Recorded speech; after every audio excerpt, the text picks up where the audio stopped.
құлақтан кіріп ойдалар. Оқитын Нұрлан Зайырге 5-ші басылымның курсы.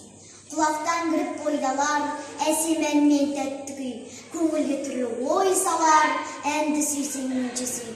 Дүние ойдан шығады, өзімді өзім ұмытып, көңілім әнді ұғады, жүрегім бойды жылытып. Аңсаған шөлде су тапса, бас қоймайма бастауға. Біреу түртсе, я қақса, бой тоқтамас жасқауға. Бір түйгізіп, сүйгізіп, ескі өмірді түргізер, өмір тонын кигізіп, жоқты барқып жүргізер. Естіткендей болады, құлағым ескі сыбырды, ескі ойға көңілім толады, тірілті өткен құрғырды. Ішіп терең ойлаймын, өткен күннің оларын, және шындеп ойлаймын жұрттың жалған шуларын. Тағы сене бастаймын күнде алданғыш бұларға, есім шығып қашпаймын мен ішпеген уларыма.